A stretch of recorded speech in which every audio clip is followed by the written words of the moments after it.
Ooh, okay. Let's see if I can get Thank those. you.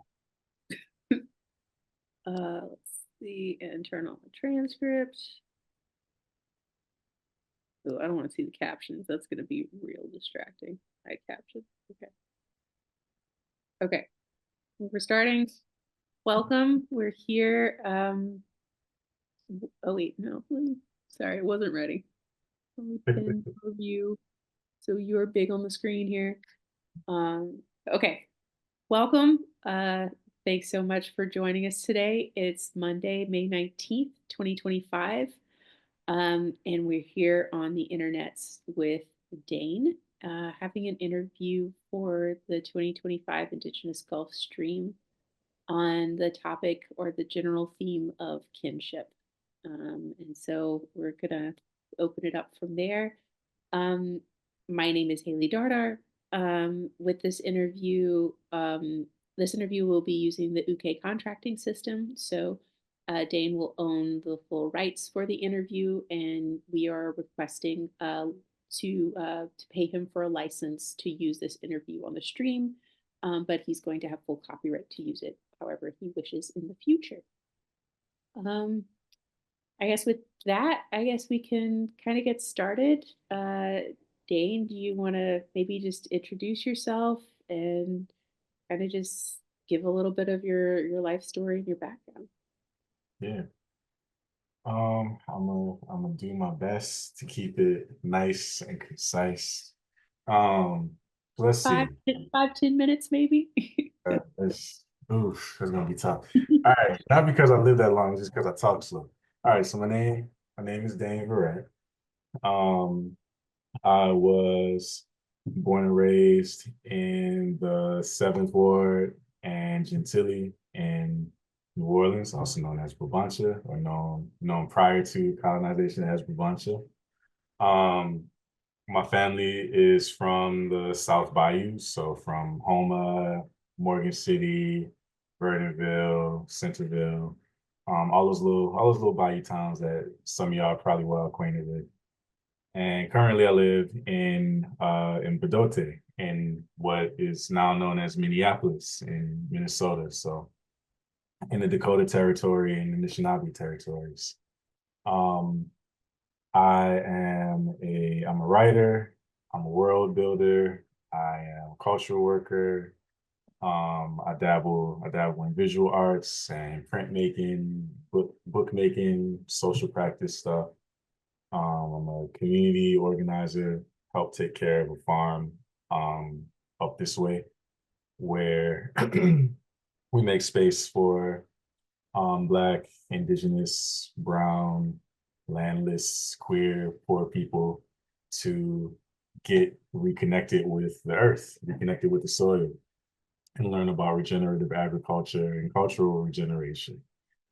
And I'm a junior academic, so I'm in the PhD program right now. And my research is about how we can use adult education techniques to support nation building for people of the fourth world. So indigenous folks, Black racialized folks, untouchables, queer and trans folks, formerly incarcerated folks, all that stuff. People who need nations but don't necessarily have them yet. Um, and I am we still got to figure it out, but we're actual cousins. Like my family is Dardars in the Houma Nation. Yes. And so that, speaking a little bit about background, I identify as Black, as Native, as Afro-Indigenous. Afro-Homa is how I tell people. Um, and I'm an unenrolled descendant of the mighty United Homa Nation, and that's through my grandmother, Myrtle Verdun. And my African ancestors are folks primarily from Western Africa who had gotten enslaved throughout the Gulf Coast states, but primarily in Alabama, Mississippi, and Louisiana. And it was around the region from Burdenville across to Bubancha, where my African and indigenous ancestors came together and made family and made kin, made me eventually. Um, and so that's a little bit of the life story in 5 to 10 minutes, hopefully. And I can share more as we go through your questions. Yeah. I think one of the things that stood out to me was the thing about a life story in so short is that it's distilled and you have all of these moments of like pain, joy, discovery, growth, and it's just like distilled down to, and this happened. Um, so I'm wondering if you could expand a little bit when you're talking about um, your history of your grandmother and your ancestors and where you live now and your connection to here. How much of um, how much was indigenous identity important to your grandmother and to you as you were growing up? Mhm. So it's tricky. So my grandmother was born in 1920. And so she, as far as we know, she grew up speaking Creole and Louisiana French, and um, had a sense of herself as Houma and also as Black. So as far as I understand the history, there was a point in time during the colonization of what became Louisiana by the French and the Spanish, where they had chosen the path of economic subjugation, rather than strictly force of arms in Louisiana. And so they basically economically strangled indigenous nations in Louisiana. And the choice was you can either starve in the swamps or you can identify as free people of color and give us your lands and we'll give you access to the economy and the education system. And so through that process, a lot of indigenous relatives in the state of Louisiana, or what became the state of Louisiana, became gens de couleur, and free people of color. And then when the Americans came in, all those free people of color became Black. And so, so with my family, my at least around the Verdunville area, that was the site of the Verdun plantation, and the Verdun brothers were two enslavers that had kidnapped indigenous women and African women, so Houma women and African women, and started families with both. And so a common ancestor that crosses over both of our populations is Marie Gregoire, or Gregorie.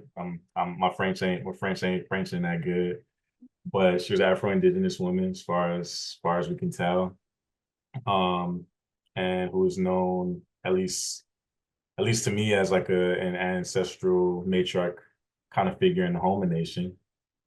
Um, and then the African heirs of the Verduns took over that plantation and turned it into a sugarcane town, and held the land in common until they got picked off bit by bit by little governors of the state.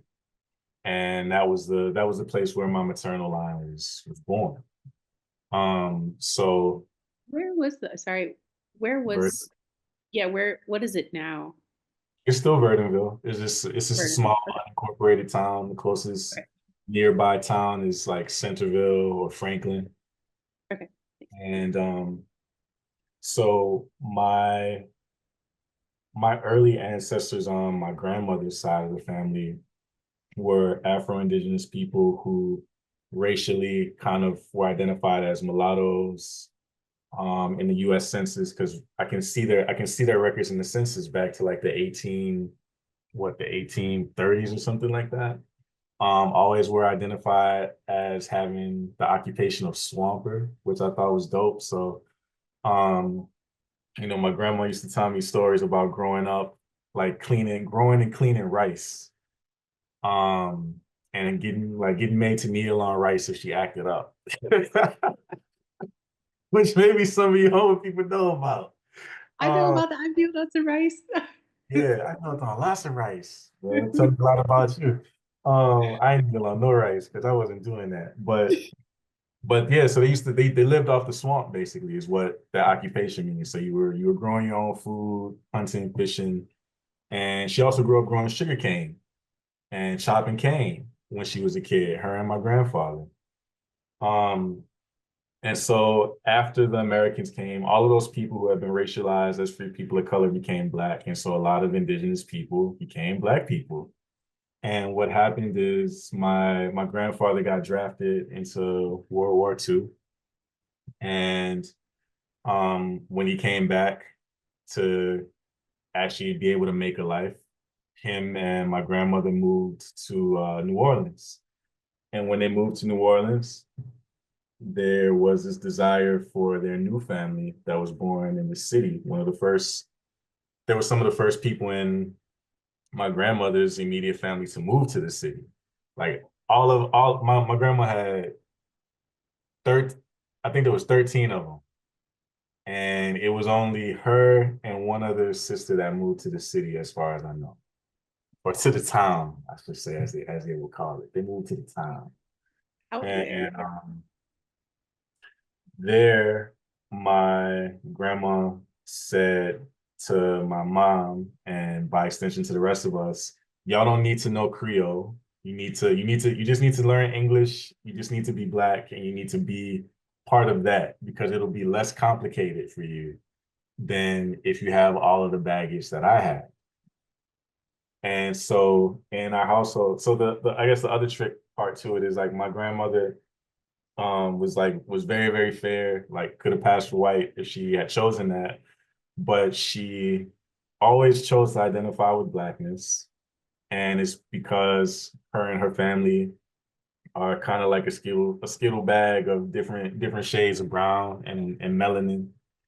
And also when I was a child, she would tell me in very, very confident and like loving terms, like we are native. And she would show me like photos of her father, and her father, Louis Dardar, presented as a very, very dark-skinned black man, but was Afro-Indigenous.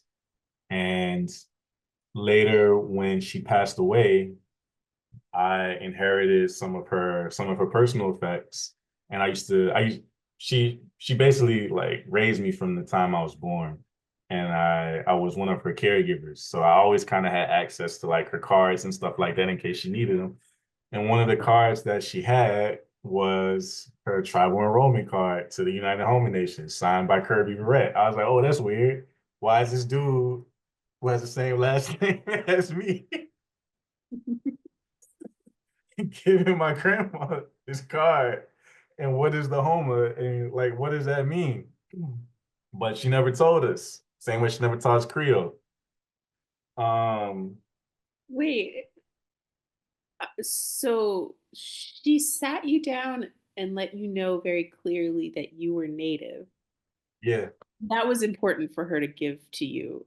And yep. then she blocked language from you, but then also blocked tribal enrollment. Is that like, so you didn't Well, know that she was an enrolled member until later in life? Like she it didn't. wasn't it wasn't that she blocked it. I think what it was one of the stipulations on enrollment at the time was, well, all right, so this is where shit, all right, shit gonna get complicated. It's gonna get real uncomfortable for a second. All right, so um one way of telling the story about like why don't we as a nation have federal enrollment is in part because the federal government was like, oh, the home they're too miscegenated. They're too mixed. Mhm, But another way of telling the story is the home are too black. mhm. Yeah.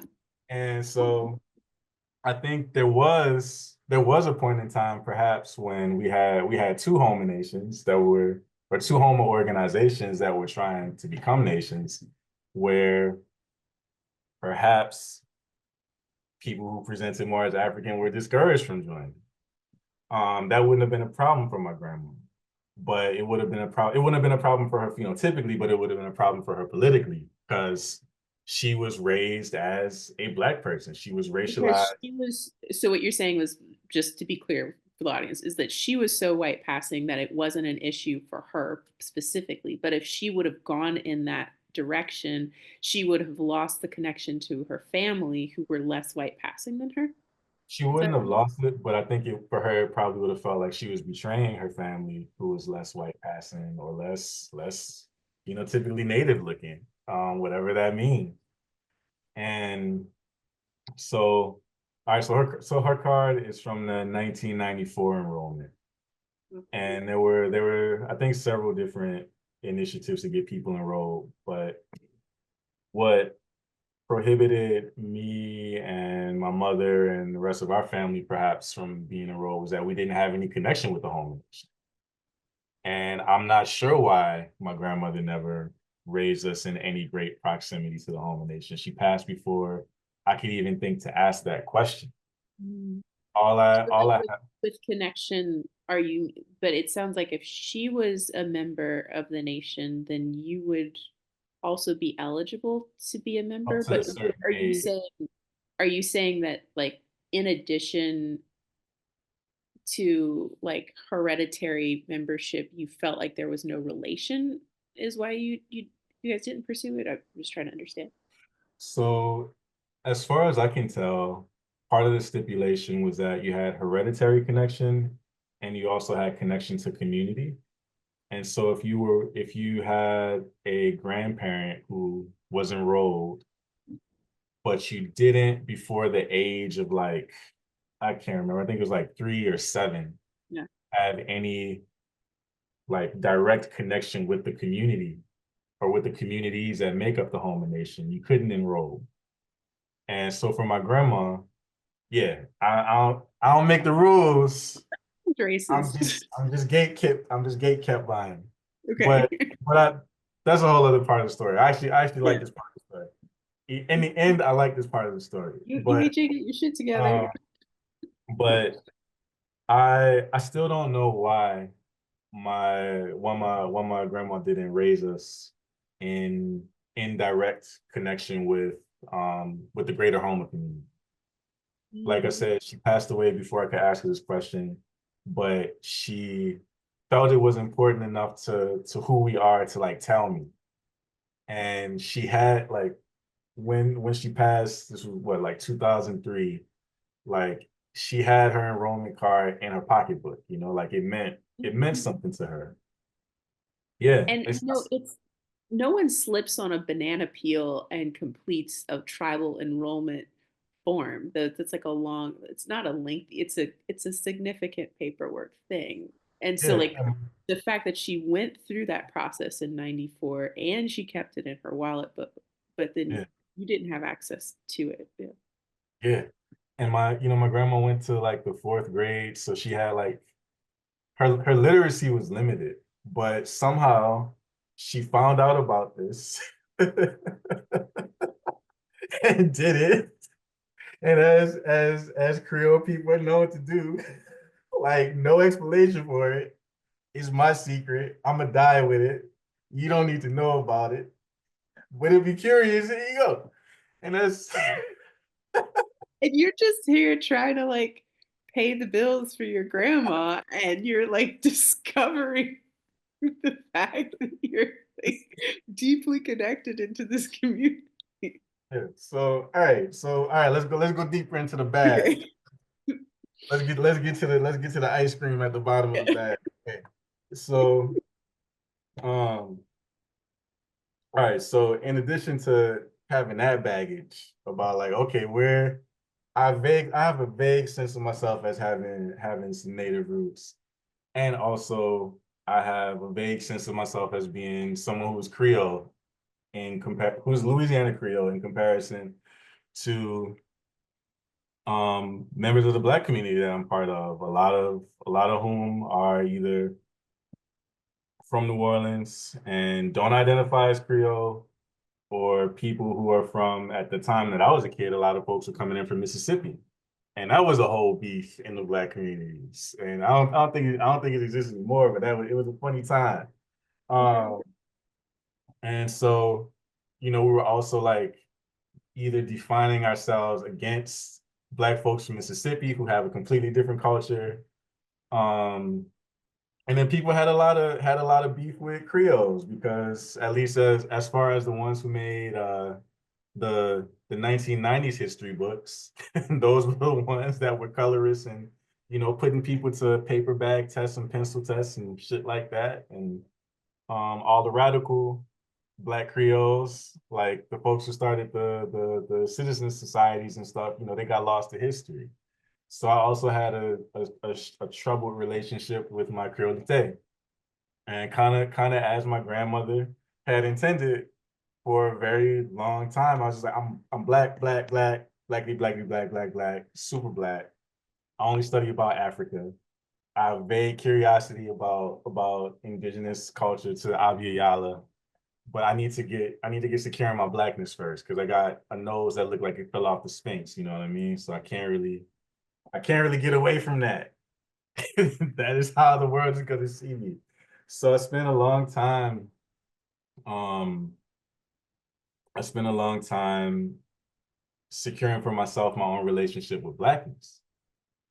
And I think in the back of my head, growing up as light-skinned Negroes often have to, you got to fight people to make your place in the pack.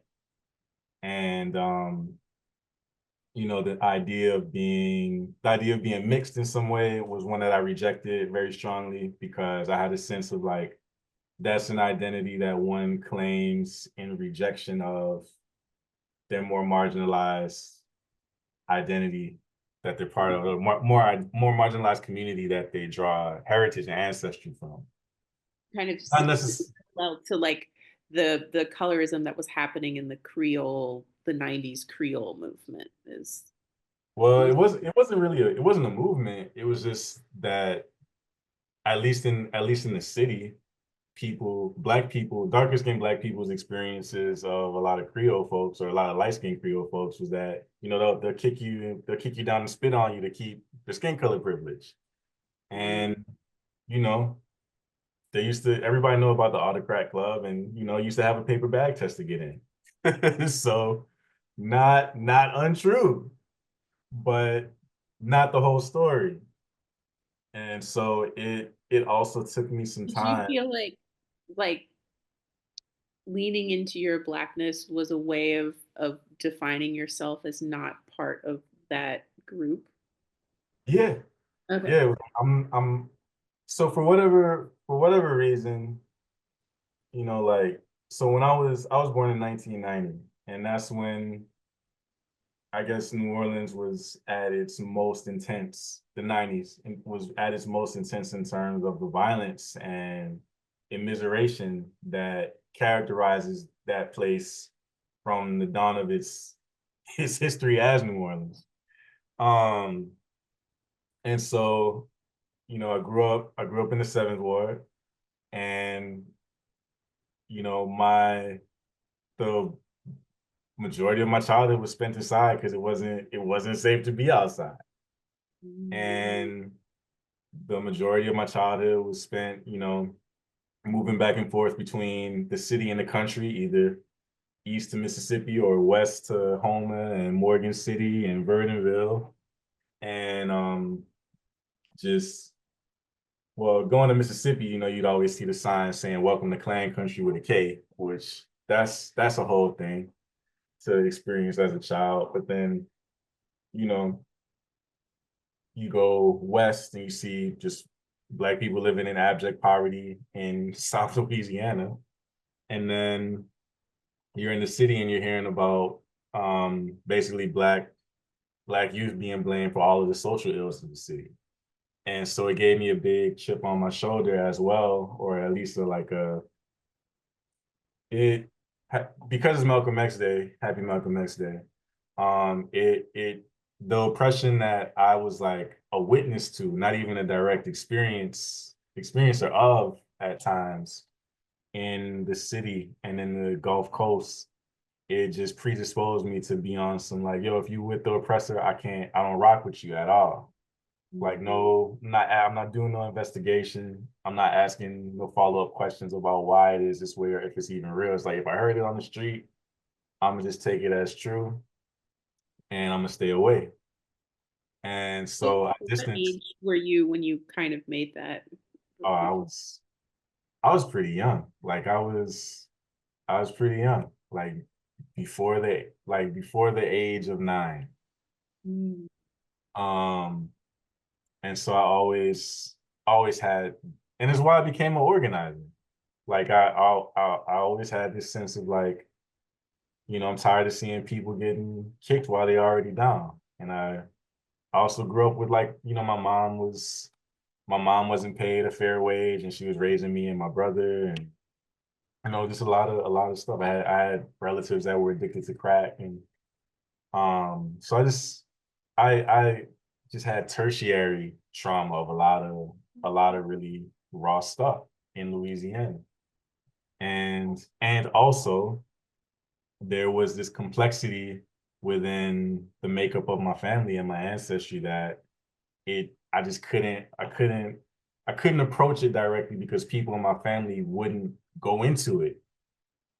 And so it wasn't until my mom passed away in 2011 that I started to like really dig.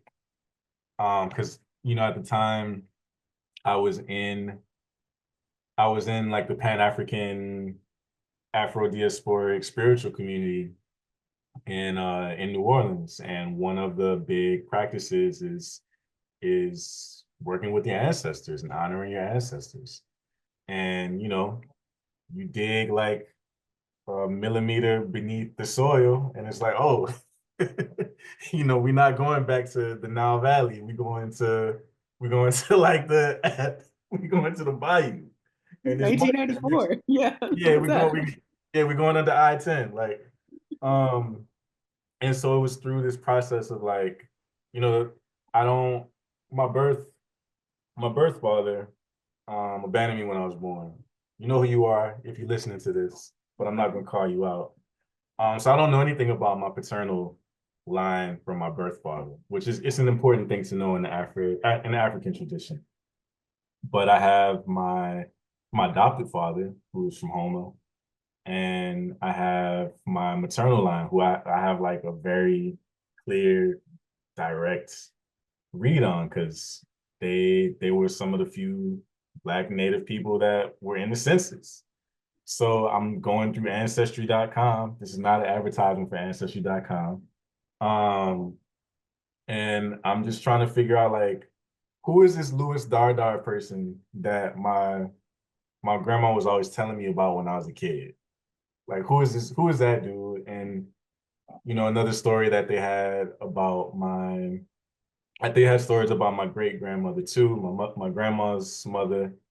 And I was just like, I don't even know her name. Like, what is her name? Can I even find that? And so I was literally just going through trying to know like what are the names of the ancestors that I need to like call on to honor them and This is like 20, honor my mother. you're doing this work in like 2011? Yeah, Okay.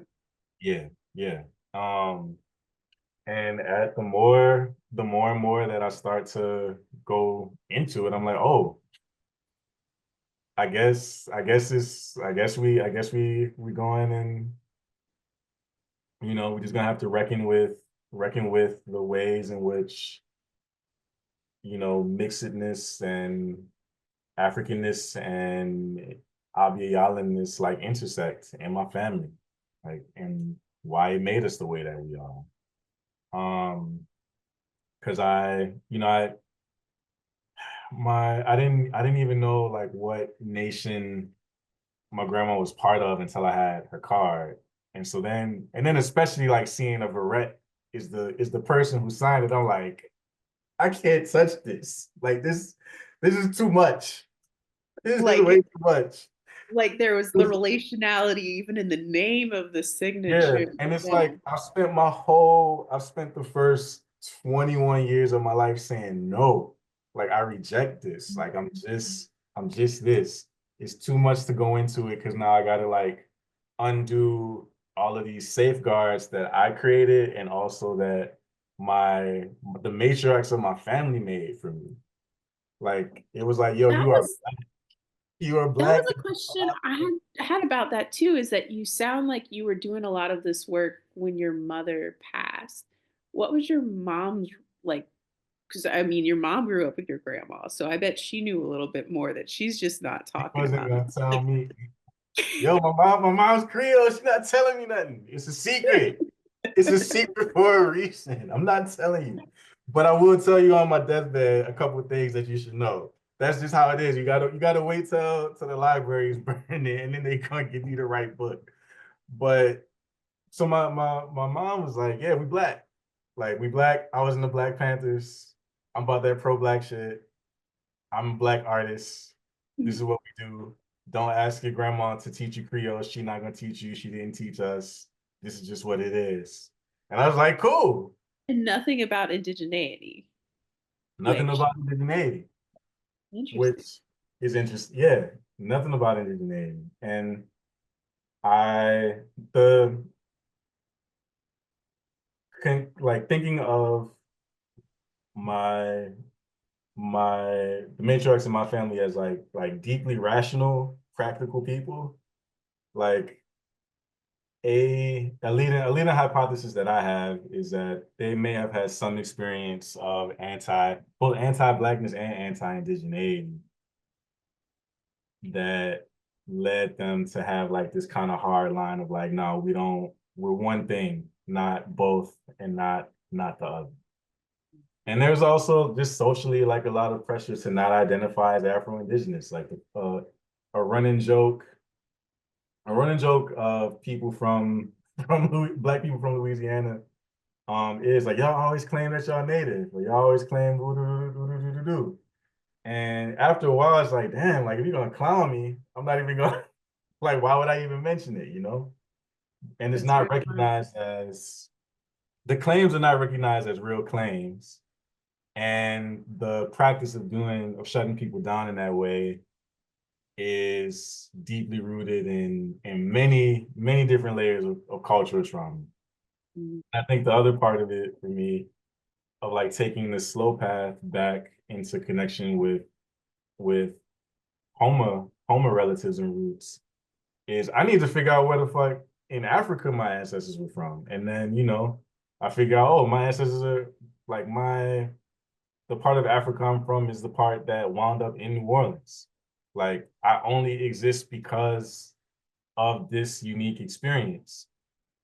And Mm. I'm actually cool with that. Like I'm happy and very content being a creolized African person too. Like my ancestors are from all over the continent, but they landed in this particular experience. And so all right, so let me even back up because I said like I do cultural work and stuff like that. All right, so why did I become a cultural worker? Because in this process of losing my mother and trying to understand my own ancestry, like throughout the entirety of my life at that point, like starting with African roots, and now it's like, oh, like I have it's complicated here. Um, one of the conclusions that I had landed at was that as someone of African descent, born and raised in the diaspora that was created by enslavement, um, we have there's a lot of trauma in trying to figure out like where your ancestors came from in the continent. And so again, because I was on ancestry.com and I was learning about genetic claims to kinship, and I was like, it takes 2,000 people plus to make you 10 generations, seven to 10 generations down the line. Oh yeah. And they had these like ancestry tests at the time that could tell you like you are from this tribe in Africa. And it was like, but that's only going down your maternal line. And so that's like 10 people, 10 generations back. There's not 2,000 people, 10 generations back. Mhm. And then the other part of it that I later found was like no one in Africa really thinks about ancestry in genetic terms. It's like it's a nation. It's a nation structure. And you can change nations. So you could have Akan genetics, but say, I'm not with the Akan no more. I'm with the Mende and join the Mende. And now you're with the Mende nation. And more than likely, it was similar for our ancestors here too. It's like, yeah, I used to rock with the Choctaw, but I like a little Houma girl, so I'm down here. Mm, yeah. And we both speak we speak kind of the same language. They got a funny accent, it's whatever. But I'm with the Houma now. Um, so that whole path is really fraught, is what I realized, the conclusion that I came to. And so what made the most sense for me was like, we are our own people. We're our own people. We're born, like our point of origin is the Middle Passage. We may or may not have a land base because of how fraught access to land has been made by colonization, but we for damn sure have a culture. We have our own languages. We have our own ways of speaking. And um, one of the things that realization and growing up in New Orleans led me to do was to create a writing system to speak to that complexity of our heritage. And so I started making this writing system called Kikala, which What year was that? this was 2013 that I started that project.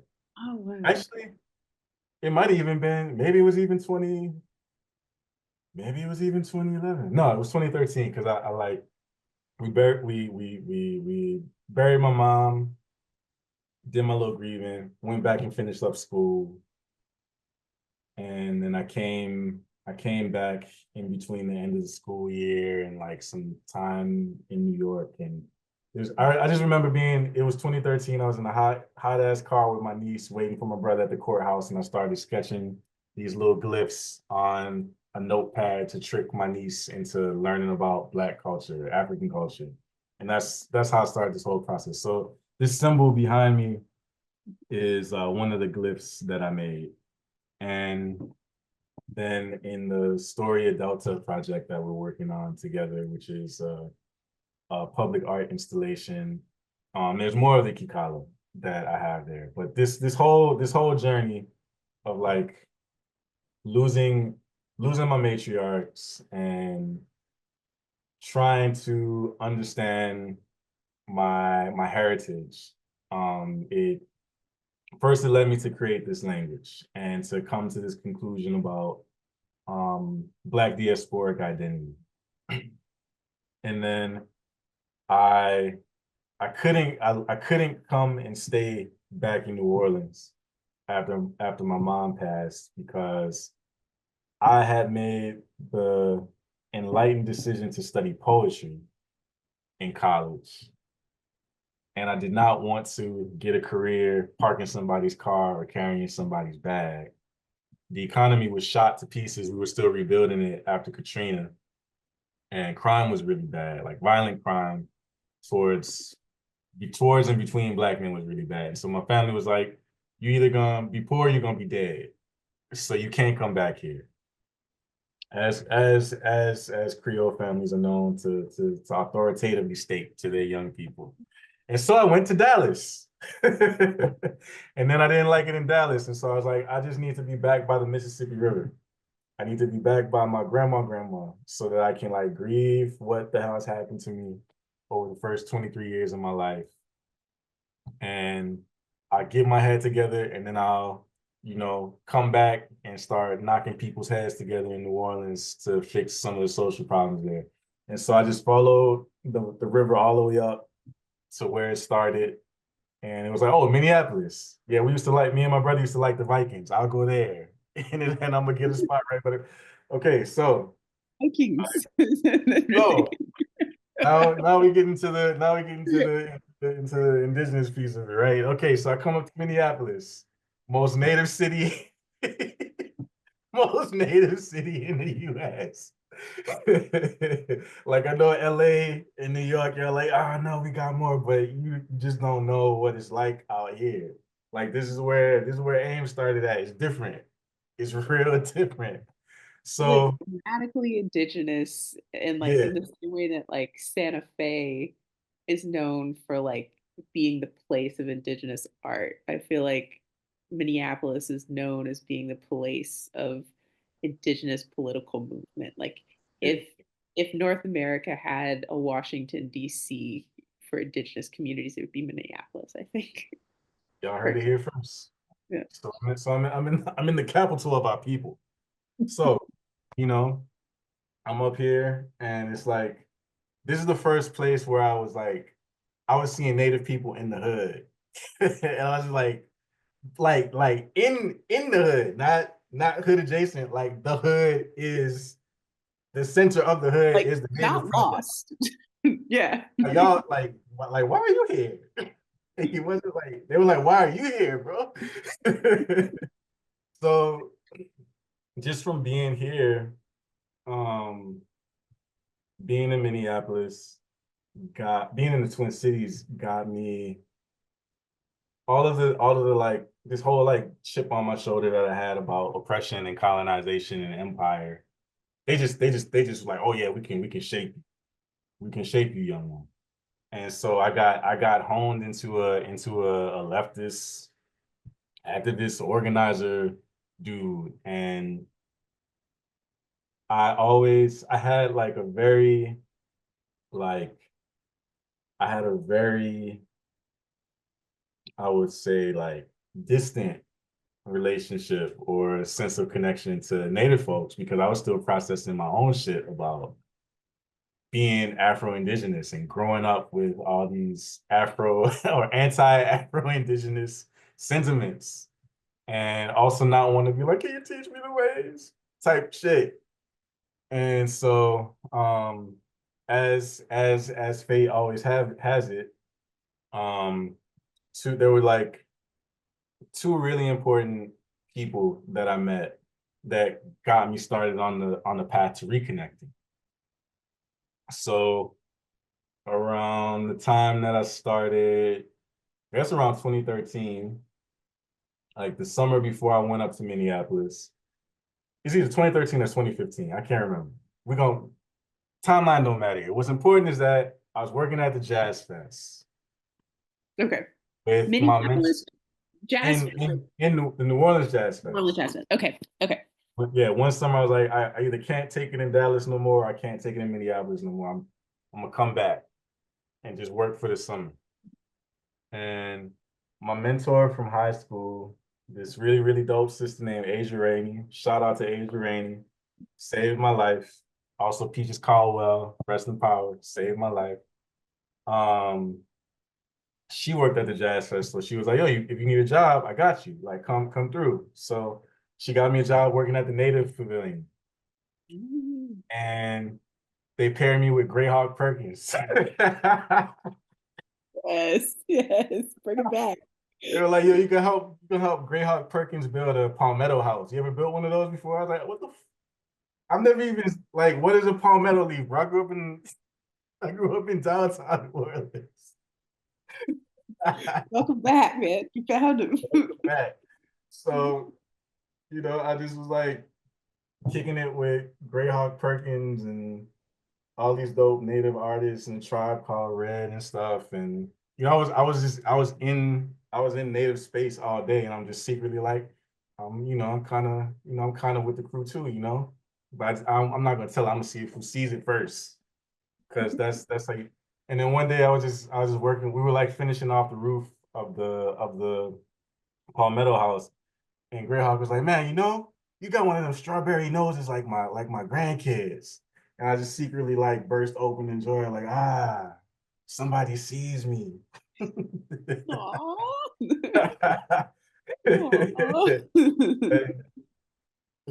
it felt, great Greyhawk got like native granddad energy, native big uncle, big granddad energy. So I was like, you know what, maybe I should start to figure out like this why is Kirby Verret on my grandma's enrollment card that she never told me about. Um, and then a few years after that, up in Minneapolis, I met this Afro-Indigenous elder by way of Arkansas and Chicago named Louis Alamayu. And he had come into Minneapolis around the same time that AIM had started and was at its like height. And AIM is the American Indigenous Movement for people in the out there in the stream. So Google yeah. it. Okay. And so at this time we're like, there was the Black Panther Party and the Brown Berets and AIM. And it was like he could have gone and just rocked with the folks in the Black Panther Party because he presents as black. But instead, for whatever reason, um, he decided to be the person in his community to foster really deep ties with Native community. And so um, he basically spent his from his 30s to his 70s like working really closely with Native women elders, and or not, they weren't elders at the time, they were just aunties at the time, not their OGs. But yeah, like he was the first person that I met that had a healthy way of inhabiting Afro-Indigeneity or Mm. Afro, and I'll even say more specifically, like he had a healthy way of inhabiting being African and Abya, because I would also make the argument that African people who were kidnapped and brought here were indigenous people too. And so even the like terminology, we got to trouble it a little bit more. But through kind of seeing how he moved and how he showed up, and I learned how to work with tobacco and sweetgrass and sage, and um you know I got that part of like, how do you inhabit being mixed in this way from him Mm. as like a late 20-year-old. And then What year is this? this was like from 2025, 2024-ish, 2025-ish to like uh to today. Okay. Okay. So you met Uh, him recently within the last two within years. the last 10 years. No, within the last we met in 2015. Okay. Okay. And he began to mentor me. So it's been like 10 years. It's been like to 2015-ish. Yeah. 2015 is, yeah. 14, 15. Okay, gotcha. Um, so yeah, so I was seeing how to inhabit that energy. Because up until that point, I was like, no, we keep it real African over here. We keep it real ethnic over here. Um, and also what was happening was there were police homicides of Black, Native, and trans people in Minneapolis that were very high profile and causing very high profile uprisings in response. This was even before George Floyd. And there were very high profile land defense struggles against oil pipelines at the same in the same space of time. And so I had this really dope brother, European brother, Scandinavian cat, who has since passed away. Like really, really, really strong warrior spirit, and he was really tapped in with land defense struggle. And I think around the time that stuff popped off in Standing Rock,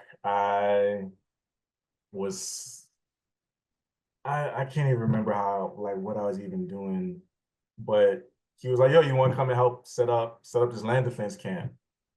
And I was at the point in my own journey where I was like, I do want to be in more community with Native relatives, and I do want to see what it's like, and I do want to have my life match my politics that I be talking about. And so we went out to Standing Rock and you know, I did the stuff out there. Helped set up camp. But then I came back because right before Standing Rock was about to pop off in terms of the fight with the state, there was another brother in Minneapolis that had gotten killed by the state. And so I was like, I actually need to, y'all got about 2,000 people that's going to come out here. Let me go back to the city and support in the city. It's hard to choose which state-based shooting to And spend your. it was also like, it's hard to choose. Like I have multiple heritages. It's hard to choose which heritage do I show up for right now. And that was the thing for me. It was like I'm out here super tight, cozying up with Native relatives, and also like I have African relatives that need or that I feel like I need to show up for. Um, and so pipelines kept getting built, and people kept getting killed by the cops, and the epicenter of it kept being fucking Minneapolis, Where you were, where like I in the was. center of And this. so I was like, I just need to be in the middle point. Like, I just need to be in the middle point, figuring out how to support both of my communities, and they both happen to be here. They're both in the same fucking ghetto. So I have a curiosity question on this. I don't want to go on a rabbit hole here, but when you went to Standing Rock, I'm imagining that's might have been the largest indigenous gathering that you had been to before. yeah, yeah, But yeah. That was I my guess, first time. had you ever gone to a celebration or was your first introduction to like a large group of indigenous people uh kind of There, like the sense of fight? there was like they used to have. Well, I mean the Native American Pavilion at Jazz Fest, Okay. and Yeah, you then folks, when Greyhawk. Yeah, I'd be hanging out with and then Greyhawk. when I was a kid, there used to be in towards the back of City Park. They used to have like I guess it was like a Native American exposition. And so they used to have some cats come through and set up TPs and stuff, which City Park, like down where they park Mr. like Bingle, that, granddad. It didn't work like like that. by the back of the trains, where the Mr. Like that. Bingle But trailers. it was my first time meeting. It was my first time meeting above the Yeah, table Native people. Apparently, I was around Native people my whole life, but he just didn't say that. yeah, Which okay, so yeah. cool. Let me there. Okay, so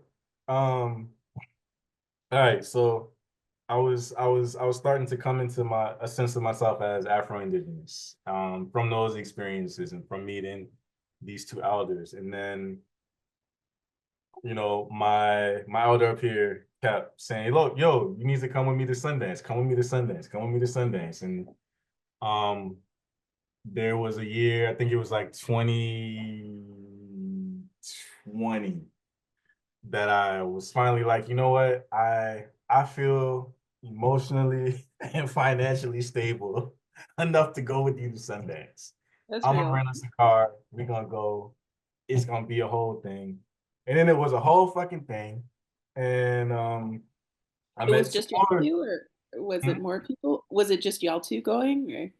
No, it was us two and one other person who was in this collective that we started the land project that I was telling y'all about in the beginning. Yeah. And so it's the three of us traveling are all Afro-Indigenous. And then the we get to the powwow grounds where they're having the Sundance. And it's Dakota folks, and we're at the lower Sioux Indian community, or lower Sioux Indian community in Minnesota. And one of the sun dancers is Afro-Indigenous. I was like, bruh. And then there were these two Afro-Indigenous homies that were there as well. One of whom is Choctaw and Creole. And we started talking because we were like, okay, like I was looking, I was like, damn, you look like Grandma Perkins. And you talk a lot like Grandma Perkins. You got that gift, you just got that energy. and he was a LA Creole. And so what they know that we don't know is that a lot of to escape, or like at least his story, part of his story was like his grandparents to escape termination strongly identified as Black and never ever again spoke about being Native. Mm. Made it to LA. So they Oh, identified you as mean Black LA as in like Los Angeles, not Los Louisiana? Angeles. Yeah. So Okay, they okay, moved to okay. Los Angeles with the Louisiana diaspora. Ah, And they did it to survive genocide. And mm. that just completely like that completely transformed like how I thought about my grandmother. Ah, so before that moment, you weren't understanding what Yeah, she I was was doing like, as a why? protection. Yeah, like why is she doing this? Like why give the like the breadcrumb and why leave me this thing with no map? And then I was suddenly like, okay, now it all makes sense. Yeah, the And floor then is the lava. other, Oh, you didn't get yeah, a map. yeah. Yeah. And so he told me about his experience of reconnecting, and he had like fully dedicated himself to building bridges between radical Black and Native movements, and that's how he lived his life as a 50-something-year-old man to this day. Um, and I met another Afro-Indigenous person who was Afro-Cherokee and had gone through same process and was like holding very like tense space, like showing up as a Black Native person. And like that phrasing is intentional because like we're not talking about a race, we're talking about a nation.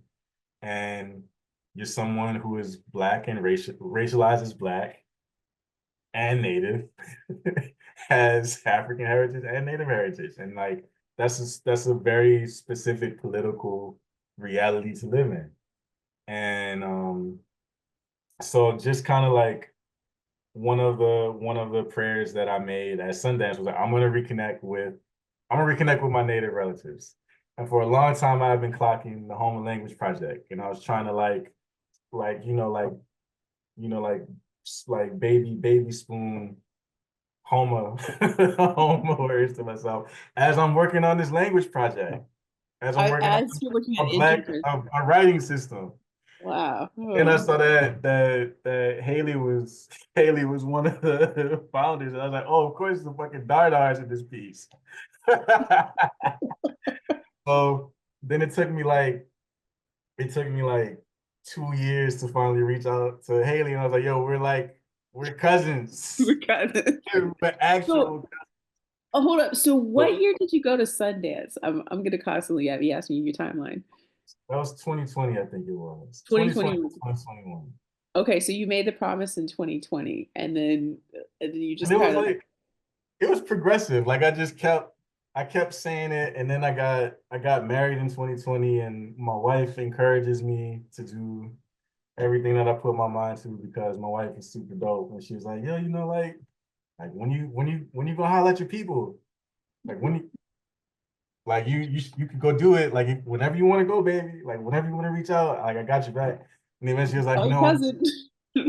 I finally sent that email to my cousin that runs that language project for our tribal nation. I hope that she responds. And then I think the other funny thing that happened, I forgot to mention it. So during the uprisings, that was also okay, wait. All right, so it was Which 2021. uprise? It was You gotta be 2021 or 2022 that we went to Sundance because 2020 okay. was Okay. the uprising Yeah. and it was all uprising all the time.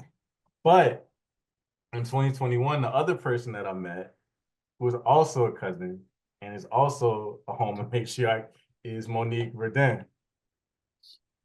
And we met in passing because we were on a panel about about like the revolution in broad strokes. And in passing, I mentioned to her, like, oh, you're Verdun, I'm a Verdun, we're cousins. And she's like, oh, hi, that's cool. Like, I didn't know that. And then she came back up for an art show. And we actually got to sit down and kick it. And we're like, oh, we're actually cousins. We're actually related. And then, Like got down and figured out the yeah, we exact. were like, okay, you got so and so and so and so, and these two people were here. Okay, yeah, we got it. Mhm. And just it was just all these like little, it was all these little like connections with people because I just had to undo a lot of knots.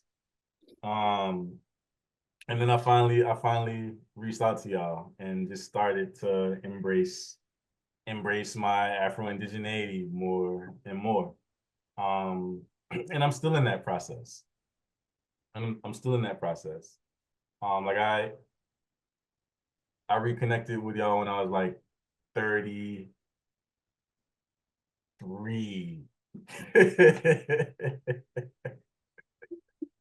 And it still feels weird sometimes. I'm like, damn, I'm like a baby in this shit. We're But just in the group chat, man. Just just watching it. in the group chat, Just, plotting stuff and not defrauding the government, but doing things legit and by the book by establishing nonprofit entities with which to hold our funds gainfully gotten from charitable donors and stuff like that. And working on art projects, and we wrote a research paper together. Like that was like our first thing that we did together. yeah. Paper called Mighty Morphin Crawfish Women. And it's about Yeah, holding I it. forgot we wrote a paper together, dude. That it feels like a lifetime ago, man. Like that was wow. Wow, man, I Like, forgot. oh, when did I publish that? It's like, wait, I didn't even get the full, just wait. But yeah, it does feel like a lifetime ago, and it was like 2 years ago. Yeah, 2 or 3 years. I can't even remember no more. it's weird, like I don't know, it's just like I'm glad people are able to find the language project and that we're able to do that. But I'm also surprised on how few people like reach out to us in that sense. Like within the past maybe 7 years, you and Kurt have been the two people who have like cold emailed and been like, "Hey, I I want want to, to get I want to kick it," you know. And it's just like it's really exciting. Like when we get emails like that, we get really, really excited because just to have, just like we're really excited about this and we want to create a community and it's just great when someone else we don't know if they're actually going to want to like hang out with us or not or if they're going to gel or if we're just weird or and too much for people um, but yeah, I don't know. It's just like it was really great to hear from you, and I'm really glad you reached out. Thanks for and being it. part of this.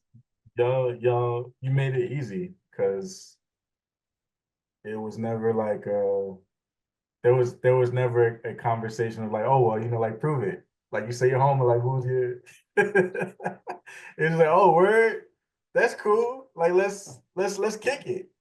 Yeah, yeah. And I know that there's Afro-Indigenous people who do not have that fucking experience. Ever. There's a Especially lot of especially like the darker that you get, the harder it is to embody all of the different heritages that you carry, or the more pressure that people put on you to be one thing, and the one thing is their fucked up and limited idea of what blackness is. Um, mm, and so, acknowledging that, like you and Monique and Greyhawk and those two Afro-Indigenous homies that I met at Sundance and my elder, and then being up here and you're like you're in you're in a hood that has poor native and black people, and like at some point everybody's kids is just blended together, and it's like, oh, like Ojibwe people like them some black folks. I see this is not on accident. We need to talk about it. let's And talk then about it. let's talk about this. And then there's all these overlaps with hip hop culture, and it's just like more and more like more and more these small but very important sources of encouragement to just be like, just go do the shit, dude. Go do the thing. Go do the Yeah. thing. You gonna be all right, baby. And I But I think also like what we're what we're not saying here is that there is inherent like there is a history and a presence of racism within indigenous communities and that they can be incredibly difficult for Afro-Indigenous relatives to reconnect within tribal communities. yeah, And I think that like the experiences that you've been through were like beautiful on that. There's that background that's happening too. I remember when we first met and zoomed, I remember a lot of the conversation was just us talking and meeting each other, but the tone that we were trying to hit with our notes was trying to be like, I just remember there was just like this flow of like, is it safe here? Or is this somewhere that I can be myself? Or am I allowed to be myself here? Is this going to be accepted? Felt like something that we didn't ever say or communicate, but it was something that was being communicated in the way that we were speaking. And like that needs to be explicitly happening within indigenous communities, I think. yeah. There's that. There's intense anti-blackness for sure.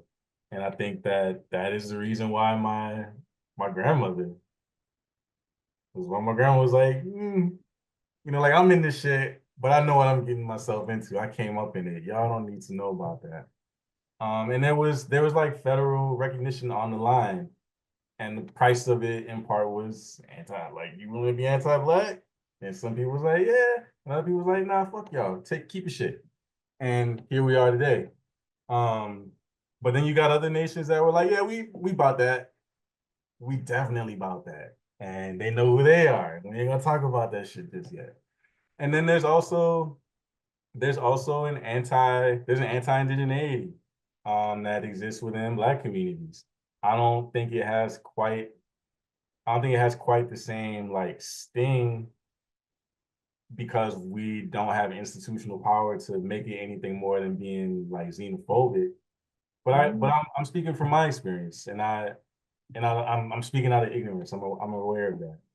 But it also makes it feel really fucking hostile to identify as being. It makes it really hard to identify as being Afro-Indigenous because it's anti-indigeneity too. And then there's anti-Africanness that exists within Black communities in ways that I don't see existing. Well, all right, there's anti-African immigrant sentiment in both of our communities too, which also makes things complicated because it's like that's the okay. Yeah, Um, there's like this xenophobia that just kind yeah, of it's like it's layered. blanket. Yeah. It's a it's a layer cake of oppression, a king cake of oppression, if you will. A king's cake of oppression. But yeah, all those pressures, they come together with the lack, like not a ton of people have breadcrumbs like the ones that I got. That's real. Not a lot of people can show like I can show you that I have somebody who was in this nation. Some people all they got is stories to go on, and those stories are like oral tradition is cool until a Negro comes up with it. It's like, yo, let me in. Then it's just a story. It's not oral tradition, right? Um, and then the other part of it is like at least our people here in the United States, as far as Black folks go, like we tried to make a fucking nation, and the U.S. government collapsed that shit, the same as everybody else's nations, except we didn't get to have a system to enroll people in our shit, and so you have a lot of people who are dealing with the trauma of being stateless, and Mm. one of the places that we have historically looked to for refuge from statelessness is Native nations. But now we exist in a time where you can't just go and seek asylum in a native nation. Wow, that And would be a very interesting activity. I never thought of that. Yeah. it's almost like something that I've been plotting on as a cultural worker. Tell me. Interesting. Very Thank interesting. you. I'm so glad that you brought that up, my sister. Um, yeah, Tell me. so we're not, we're semi, a lot of us are semi-sovereign nations as indigenous people, and we don't have any more protocols for taking in folks who are seeking asylum. Because if you do, then the government will jack your shit up. But that's one of the benefits about being stateless Native people without federal recognition. We can do shit like that over Yeah. here in the crawfish territory. You know what I'm saying? Yeah. But yeah, so we have all these like, and it's like one of the benefits of being up here in Minnesota is like there's a whole college that you can go to learn about tribal governance. So people are thinking really heavy about like treaty law and enforcing treaty law. And um I bring it up to say that it's like this brother from White Earth said, like sovereignty is a muscle and you have to exercise it. And one of the ways that we haven't exercised sovereignty in a long time is like we see this group of people as being oppressed and we have the resources and the means to welcome them in. That process has not happened on a large scale, maybe ever, but we can be the generation that figures out how to do that because all sovereignty of the US is derived from its relationship with tribal nations. So you have the power. We have the power. Um, yeah. And one of the other things that I think about often, and as someone who's Afro-Indigenous, is like how can we prevent persistent conflict, like armed conflict between native and between Abya Yalin, native people and African descent people. Because when you look in South America and the Caribbean, like that is some shit that happens. Yeah, right. And we need to figure out how to stop it in in South America, and we need to figure out how to prevent it from happening worse here.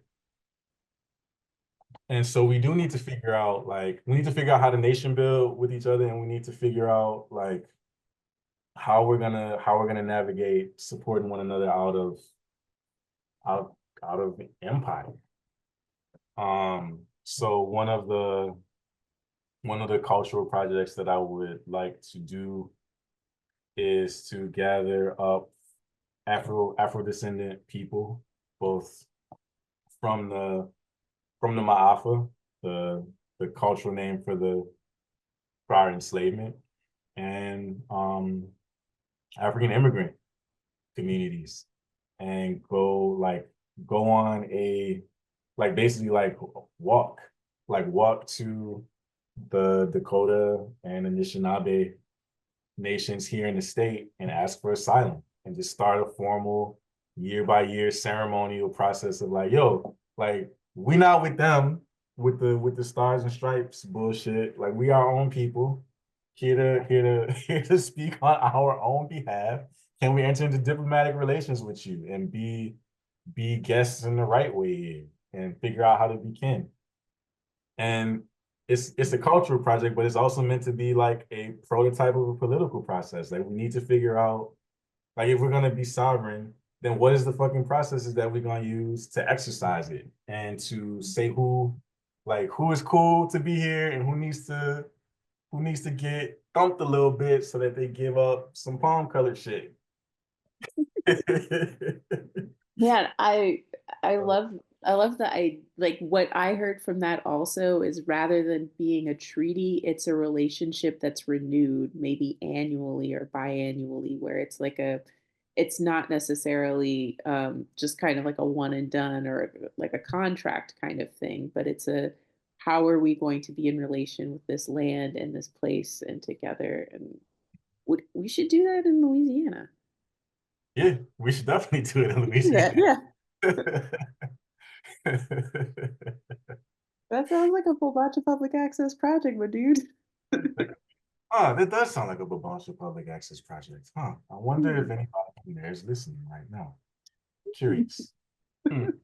Hmm. Yeah. Um, yeah, Well, like with the you go ahead. go. Okay. Hmm. I assist you. No, no, no, go. I was gonna mention the mound, the nani. Yeah, yeah, go for it. Yeah. Well, I mean that's it. Like it's nani. It is it is in the hood. It's in the black neighborhood. It causes a lot of feelings, but it's a point of I think it causes a lot of feelings in part because it's like it makes visible these intersections that did happen and were erased or have yet to happen but could. Yeah, like that's what we were just talking about that the other day of just like this sense of should there have been more an act of permission or an act of questioning and relation that happened before the mound was built on the space with the community that's currently living around the mound, even though the land itself is indigenous, but thinking Mhm. about like there's these palimpsests of relationality and like how could we have done a better job with Yeah, that, you know? yeah. There is a.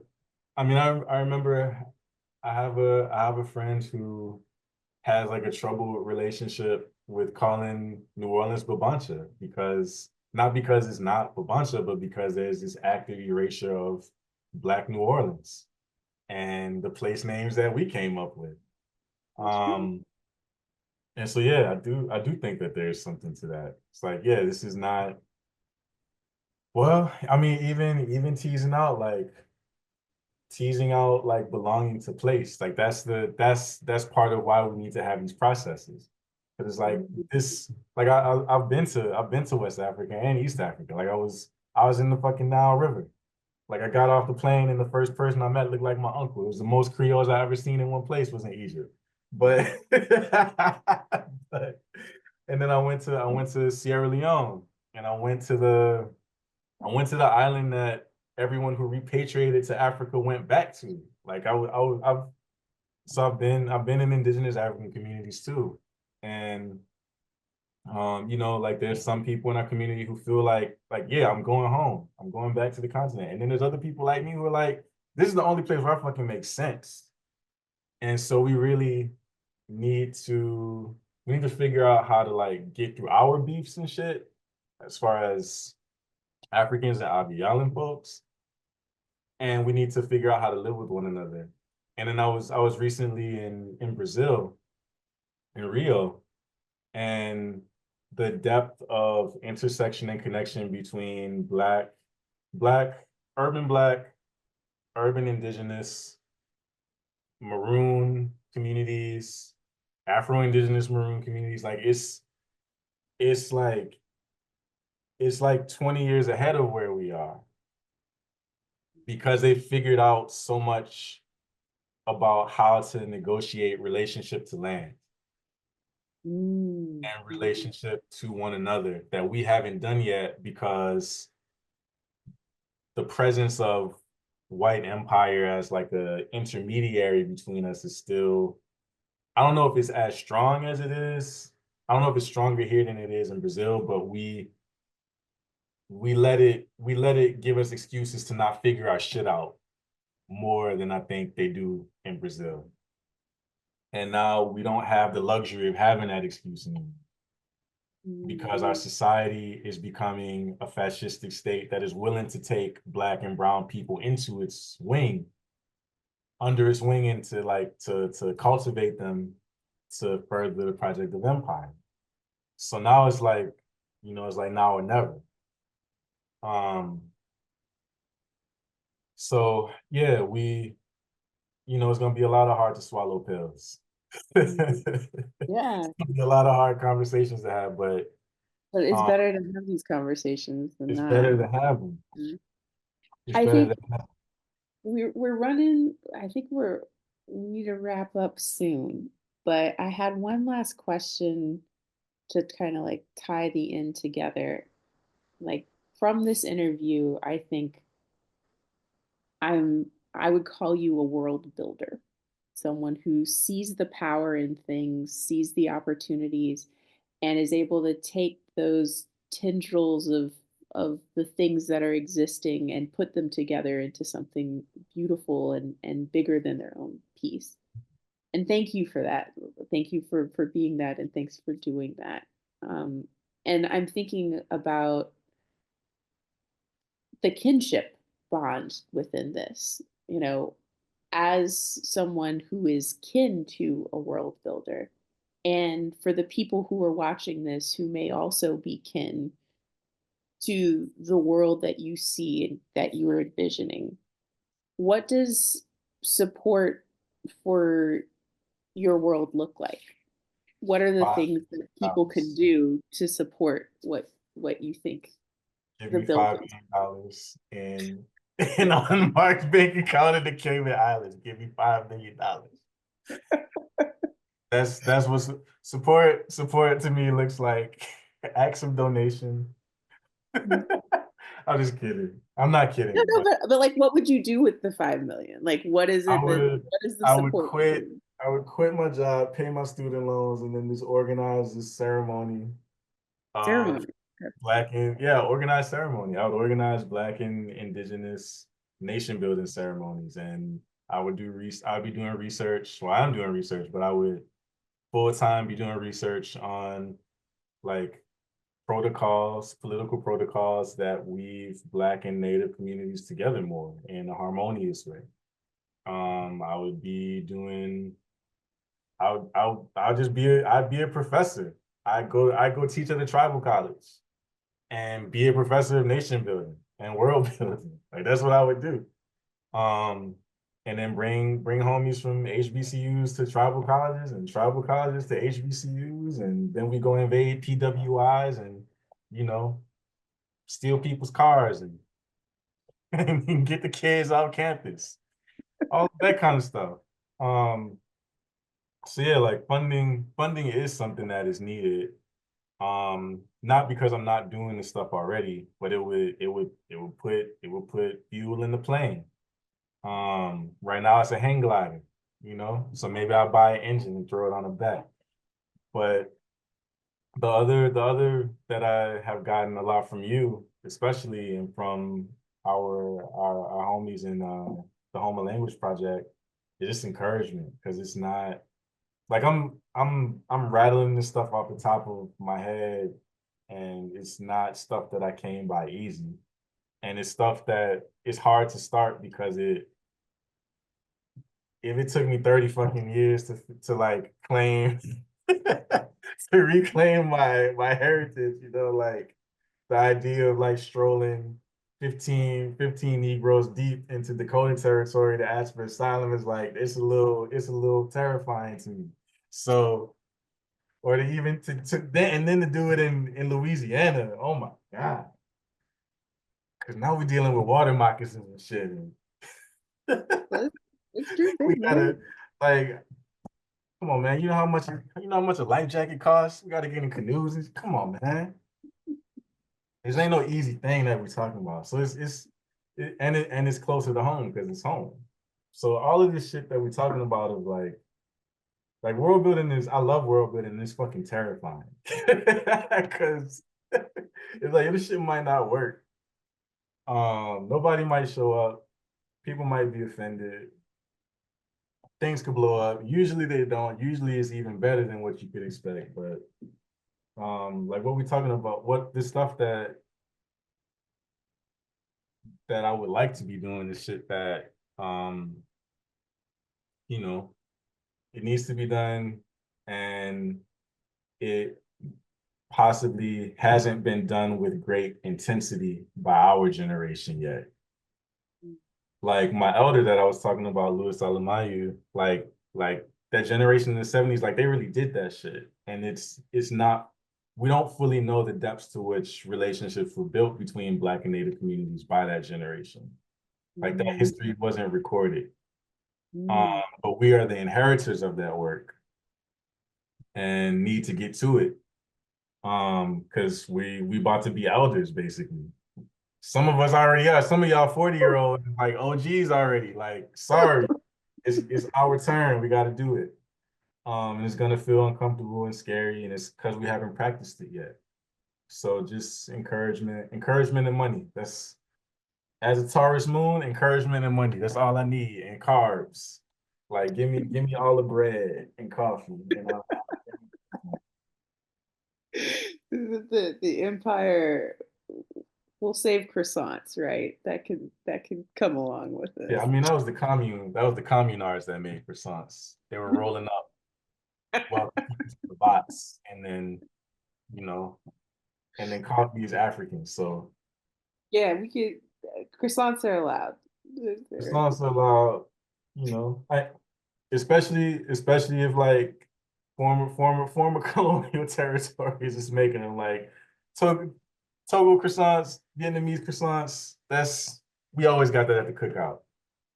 I'm imagining a revolution where instead of like a hammer and a scythe, it's just like a croissant, like scythe style, and everyone's Yeah, the raising up croissant, their particular croissant. croissant and the star and the